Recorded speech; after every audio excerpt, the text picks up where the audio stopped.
Hello hello hello. Hello बच्चों, कैसे चल रही है पढ़ाई? कल शुरू होने वाला है जेई मेंस का पहला फेज़। और सारे बच्चे जो है बहुत ही ज़्यादा एक्साइटेड है, कुछ बच्चे घबराए हुए हैं।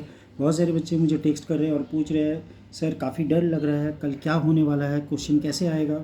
और वो ये भी सोच रहे हैं कि अगर उनका शिफ्ट का क्वेश्चन डिफ़िकल्ट आया तो, क्योंकि उन लोग ऐसे सोचते हैं कि बच्चे का ऐसा कहना है कि शिफ्ट वाइज जब क्वेश्चन आते हैं तो कुछ कुछ शिफ्ट में कभी कभी क्वेश्चन डिफ़िकल्ट भी आ जाते हैं, कभी शिफ्ट में क्वेश्चन इजी भी आ जाते हैं। तो वो मानते हैं कि अगर बाई चांस उनका क्वेश्चन जो है कुछ उनके शिफ्ट में डिफ़िकल्ट क्वेश्चन आ जाए तो उनको कैसे टैकल करें। तो आप मान के चलिए, एक बात ध्यान में रखिए कि क्वेश्चंस अगर डिफ़िकल्ट है तो वो सिर्फ आपके लिए नहीं है। उस हॉल पे जितने बच्चे बैठे हुए हैं, वो जो जितने बच्चे एग्ज़ाम दे रहे हैं, सभी के लिए दोस्तों क्वेश्चन एक ही लेवल का होगा, सभी के लिए फिर डिफ़िकल्ट होगा। ध्यान रखें कि क्वेश्चन जो है बहुत ज़्यादा आप उसके ऊपर टाइम ना दें, जिसमें जो है टाइम ज़्यादा चले जाए और वो क्वेश्चन नहीं बन रहा है तो उसको इमीडिएटली छोड़ दें, वो क्वेश्चन को अटेम्प्ट नहीं करना है। याद रखना, जितने भी क्वेश्चन जेईई मेंस में पूछे जा रहे हैं सबका वेटेज सेम है। ऐसा नहीं है कि कोई क्वेश्चन थोड़ा सा डिफिकल्ट है तो उसको आपको 6 मार्क्स मिल जाएगा या उसमें 10 अलॉट किया, ऐसा नहीं है। सब इक्वली मार्क्स है, इक्वली लाइकली है, सबका जो है मार्क्स डिस्ट्रीब्यूट किया गया है। बल्कि आप ध्यान दें, जो क्वेश्चन इजी है जिसमें सारे बच्चे लगे हुए हैं, सारे बच्चे के जो क्वेश्चंस राइट होने के चांसेस है वो आपका रॉन्ग ना हो जाए, तो एक्यूरेसी करना है। और इस एग्ज़ाम्स का जो होता है मूल मंत्र होता है कम्पिटिटिव एग्ज़ाम का कि टाइम मैनेजमेंट। आपको टाइम के साथ बहुत सावधानी के साथ, एक्यूरेसी के साथ, विथ स्पीड के साथ सम को सॉल्व करना है। जैसे भी करके आपको जो इजी टाइप के क्वेश्चंस है या मीडियोकर टाइप के जो क्वेश्चंस होते हैं, मॉडरेट क्वेश्चन जिसको हम लोग बोलते हैं, उसको आपको कभी भी गलत नहीं बनाना है। उसको आपको जो है एक्यूरेटली करेक्ट बनाना है विद इन द टाइम। जो क्वेश्चन मान लेते थोड़ा डिफिकल्ट है, कभी कभी होता है कि पहला क्वेश्चन नहीं बना, दूसरा नहीं बना, तो आपको घबराने की कोई भी बात नहीं है। आपने सारा साल पढ़ाई किया है, आप जम के मेहनत किए हैं। कुछ क्वेश्चन इधर उधर होते हैं तो वो सबके लिए सेम होता है, तो उसको आप इग्नोर करें। कि कभी कभी ऐसा होता है कि उसी के चक्कर में जो है आपके जो मार्क्स या परसेंटाइल आने वाले थे वो छूट जाता है और परसेंटाइल जो है वो आपका एक्सपेक्टेड परसेंटाइल नहीं आता है। तो आपको करना क्या है बच्चों, कि जब आप देखिए कि जिसके पीछे आप मेहनत कर रहे हैं, जिस क्वेश्चन के पीछे वो नहीं बन रहा है या फिर वो डेविएट हो जा रहा है, टाइम कंज्यूमिंग है, तो उसको आप फ्लिप कर दें। ऐसे क्वेश्चन को छोड़ देना ही अच्छा है, क्योंकि इसमें ज़्यादा वक्त चले जाएगा और आपका रैंक भी और परसेंटाइल एक्सपेक्टेड नहीं आता है।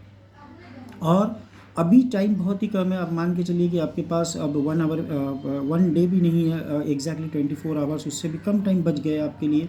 बहुत सारे बच्चे का कल मॉर्निंग शिफ्ट में एग्ज़ाम है, तो इस टाइम में आपको करना क्या है, बस थोड़ी सी चीज़ याद रखना है। सर लोगों ने जो आपको पढ़ाया है, वो जो नोट्स आपके पास है उसको आप रिवाइज़ कर लें। वो नोट्स को आप रिवाइज़ करें जो आपके टीचर ने आपको पढ़ाया है। आपको हर चैप्टर वाइज जो नोट्स लिखाते हैं वो अच्छे से रिवाइज़ करें। और जो भी कॉन्सेप्ट डेफिनेशंस और फार्मूला जो है, जो शॉर्टकट ट्रिक्स वगैरह है जिसको याद रखने के लिए आपके टीचर ने कहा है, उसको मेमोराइज ज़रूर करें। और कुछ सम्स जो थोड़े से ट्रिकी होते हैं वो ज़रा सा आप एक दो बार उसको ज़रा सा आपको देख लेना है। तो क्या क्या करना है, आपको रिवाइज़ करना है, मेमोराइज़ करना है और थोड़ा बहुत जो है अपने आप को टेस्ट कर लेना है कि मैं ये कर पा रहा हूँ कि नहीं। जो ट्रिकी क्वेश्चंस है जिसमें आपको ऐसा लगता है कि आप कल नहीं कर पाओगे, एक बार उसको बना लेना ही बेहतर है। तो revise, memorise and then test, तो इसको आप फॉलो कीजिए। और कॉन्सेप्ट डेफिनेशंस जो आपने सीखा है, जो टर्मिनोलॉजी आपको याद रखना है, कुछ कुछ फार्मूला आप वहाँ पर बैठ के ड्राइव तो कर ही नहीं सकते, तो आपको फार्मूला भी कुछ याद रखना है। फार्मूला जो होते हैं वो मैथ्स के पिलर होते हैं, उसको आपको याद रखना है। तो क्वेश्चंस आपसे जैसे जैसे बनते जाए आप बना ले, नहीं बनता है, थोड़े से टाइम ज़्यादा लग रहा है, उसको आप छोड़ दें, बाद में आप उसको देख सकते हो। तो ये सब आपको ध्यान में रखना है। आप अपने आप को कॉम एंड क्वाइट कूल रखें, दिमाग को ठंडा रखें। एक्साइटेड ज़्यादा नहीं होना है, बहुत ज़्यादा डिप्रेशन या फिर एंग्जाइटी भी ठीक नहीं है। लेकिन हाँ, जो बच्चे थोड़े बहुत एंग्जाइटी कर रहे हैं तो ये इंडिकेशन है कि उन्होंने पढ़ा है। जो नहीं पढ़ते हैं उनको पता है कि उनके रैंक क्या होने वाले हैं। और कभी कभी तो ऐसा होता है कि कुछ बच्चों का बिना पढ़े एग्ज़ाम में चले जाते हैं, तो उनका जो है जो रैंक आता है वो अपने पिन कोड के जो है जहाँ पर रहते हैं उनके पिन कोड के हिसाब से रैंक आ जाता है 6 लाख 7 लाख। ऐसा नहीं है। आपको करना क्या है, आपने पढ़ा है तो थोड़े बहुत आपको तो एंग्जाइटी, टेंशन, डिप्रेशंस, एक डर लगा हुआ रहता है कि क्या मैंने जो पढ़ा है वो आएगा या नहीं। तो आप बेफिक्र रहिए, आपने जो कंसेप्ट सीखा है उसी को आपको अप्लाई करना है। बस आप कैसे भी करके उसको काम में लगाना जो है कल के दिन आपको करना है। तो अपने आप को जो है एनर्जेटिक रखें, मोटिवेटेड करें, सेल्फ मोटिवेट रखें अपने आप को। और जो है बैलेंस डाइट ले, और ज़्यादा से ज़्यादा आप जो है एकदम दिमाग को ठंडा रखने का कोशिश कीजिए। 6 घंटा साउंड स्लीप जो है आपको सोना भी है, एकदम अच्छे तरीके से नींद होना भी ज़रूरी है। और मैं मानता हूँ कि इस टाइम पे बच्चे जो है काफ़ी टेंशन्स में रहते हैं, लेकिन दोस्तों टेंशन लेने से कुछ नहीं होगा। कल आपका विजय होना चाहिए।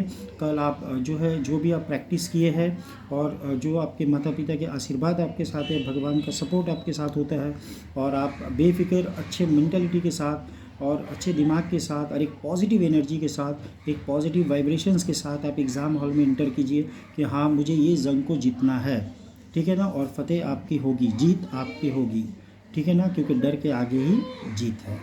तो मिलते हैं और बच्चे ज़रूर मुझे इनबॉक्स में बताएं कैसा आपका रिज़ल्ट हुआ है। मैथ्स एकेडमी से जुड़े रहे और कल क्वेश्चन होने के बाद ही जो है बच्चे से जैसे मुझे क्वेश्चंस मिलते हैं तो मैं उसका सलूशन अपलोड करने का कोशिश करता हूँ। Till then bye, best of luck all my future IITian। Have a nice day.